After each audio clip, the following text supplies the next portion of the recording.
Okay, so even with Beverly Hills cameras down, there's still plenty happening. Alexia Humansky just got engaged. Yeah, to Jake Zimmerman. And Kyle, of course, threw a celebration. And guess who showed up? The Fox Force 5, or most of them. Right, you had Dorit Kemsley, Teddy Mellencamp, and Lisa Rinna all there. Seeing that group together again, it's definitely a throwback for anyone who follows this show. What does that signal, you think? Well, for viewers, that group, the Fox Force 5, they represent a whole specific time on RHOBH, you know? Lots of big storylines. For sure. So seeing them together at a family thing like this, it kind of, it makes you remember that history. Maybe you wonder where those friendships stand now. Exactly. Yeah. And speaking of dynamics, Mauricio was there too. Mm-hmm.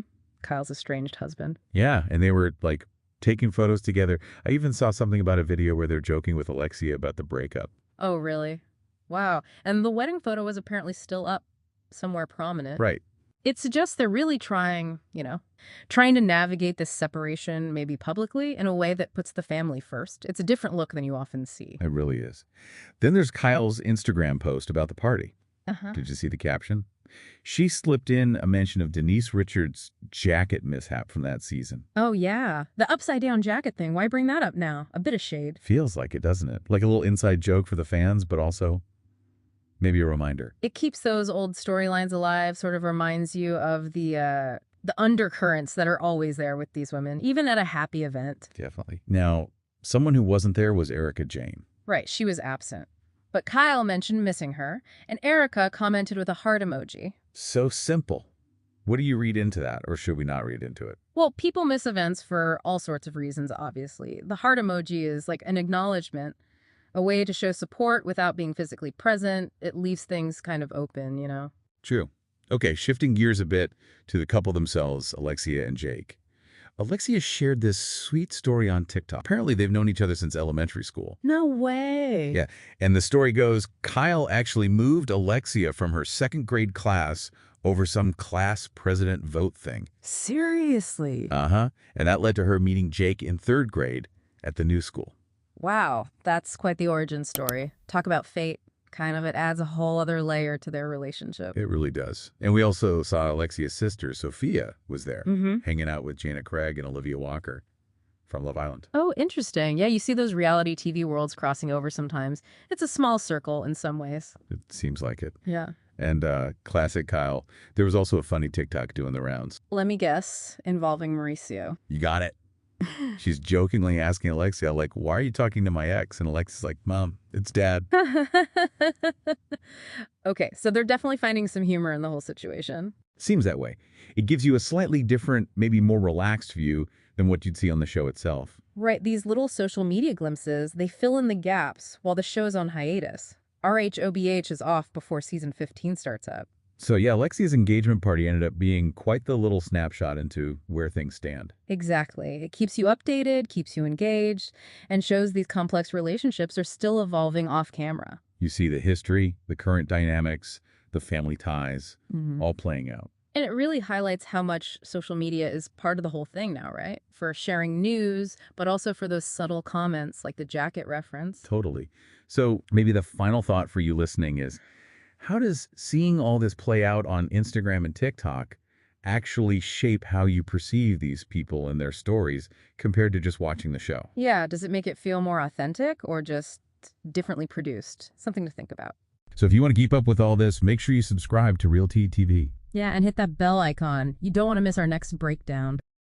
Okay, next update we have about Ashley Darby. She was on Watch What Happens Live recently. Right. And she certainly had a lot to share. Oh, she did. First off, Ashley gave an update on Karen Huger. Sounds like despite everything, Karen's doing okay. Ashley said she spent her birthday with family visits, and apparently she's, quote, running the Reist. Wow. That sounds very Karen, actually. Resilient. That's the word Ashley seemed to imply, even in, tough circumstances. Right. And then she played Shag, Mary, Kill. So with Robin Dixon, Candiace Dillard Bassett, and Stacey Rush, she said, marry Robin, bang, Stacey. Leaving Candiace out? Yeah, so they haven't really been in touch recently. So that probably reflects the current Potomac dynamics. Makes sense. Her closeness with Robin and Stacey seems clear, and, well, the distance with Candiace, too. These games do give you a peek into those shifting alliances. Exactly. Then, for her Love Hotel co-stars, Wanda Lesseps, Shannon Beador, and Giselle Bryant. Okay, what were the choices there? She said she wouldn't eliminate any of them, actually, but would marry Giselle and shag Luann. Shag Luann, why? Said Luann seems wild in the bed, and apparently gave her good advice. Interesting. Then the options were Jamal Bryant, Anthony Thomas, TJ Jones, and Gordon Thornton. Right. Said she'd eliminate Gordon, be best friends with TJ, and marry Jamal. Marry Jamal Bryant. Yep. Even threw in a comment like friends share sometimes, referring to Giselle. Oh, wow. Okay. And speaking of boundaries, or maybe lack thereof, when Kelly Farrell got Michael Darby in the game. Oh, right. Ashley just jumped in. Yeah, quipped Michael's packing. Yeah. Pretty NSFW. Yeah, that remark, even post-divorce, suggests a certain level of comfort or maybe just Ashley's public way of handling it. Still some familiarity there. Seems like it. She also talked about that Killing Me Softly performance on Good Day DC, the one that got some backlash. Right, the singing. What was her take? She kind of suggested technical problems were the issue and claimed she redeemed herself at a later show. She also touched on Love Hotel, said Michael wasn't exactly thrilled she did it. Not surprising, maybe. And he seemed surprised by Whale's reaction to her kissing Ralph. She compared Whale and Ralph, too. Oh,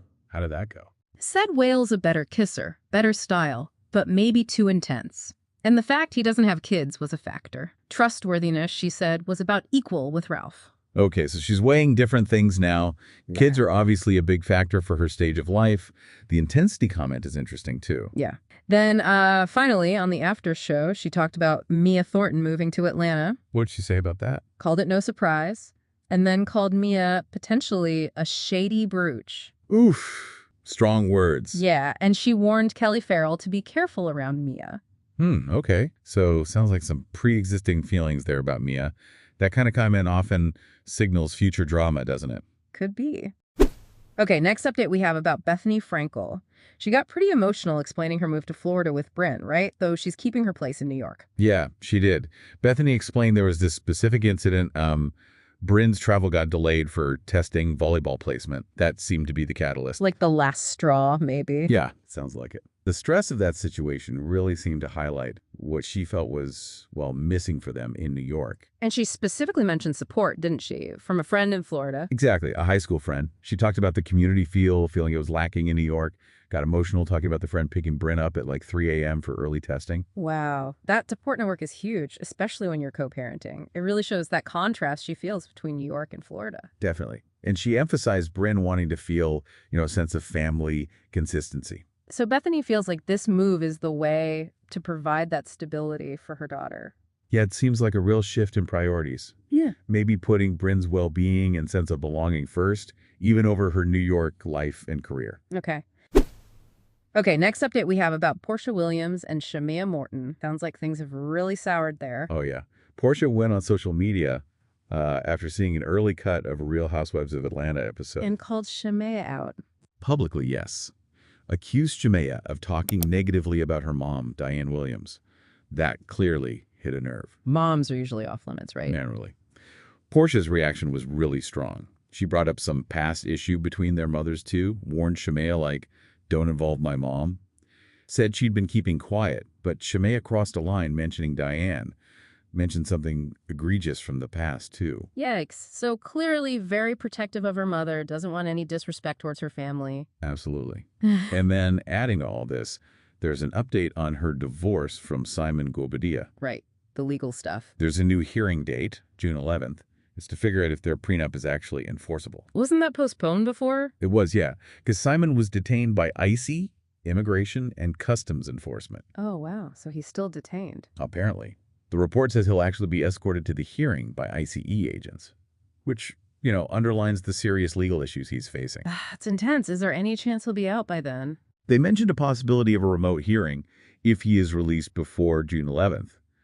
But it's still unclear exactly why he's still being detained. So much uncertainty there. That just adds another layer to the whole divorce, and figuring out that prenup is obviously key. For sure. Okay, next update we have about Scheana Shay. Seems like there's some friction brewing with Lisa Vanderpump. Yeah, it looks like it. It kicked off with Lisa commenting about Scheana maybe using her name to sell her memoir, My Good Side. The book promotion angle. Right. But Scheana clarified, said it was actually Kristen Douse comments on a podcast about Scheana spilling tea on Lisa in the book that really started the tension. So Sheena's saying the book is just her story. Pretty much. Her experiences, her truth. And yeah, Lisa's part of that story, a big part, but it's not necessarily about painting Lisa negatively.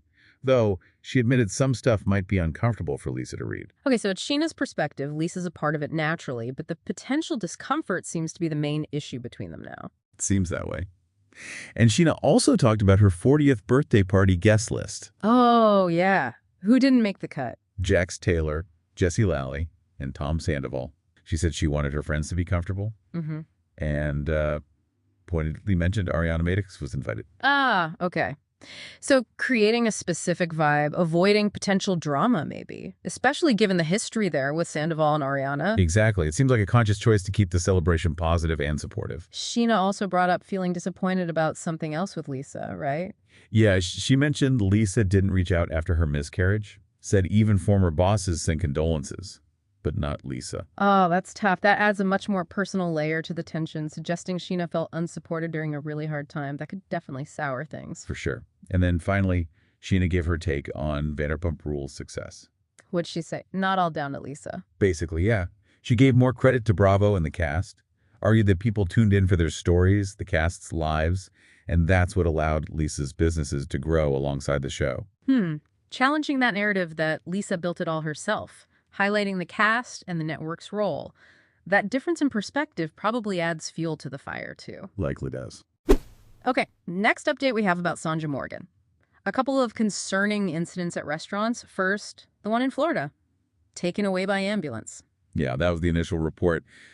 Sonja's statement said she was helping an elderly patron who seemed unwell, got slightly injured herself, so it was just a precautionary checkup. But there was more to it. Well, the police confirmed a medical call, yeah. But they also issued a trespass warning to Sonja at the request of the hotel that owns the restaurant, the Breakers. And apparently she refused to sign the warning. Okay, a trespass warning changes the story quite a bit. That doesn't sound like just helping someone suggests some kind of conflict. Right.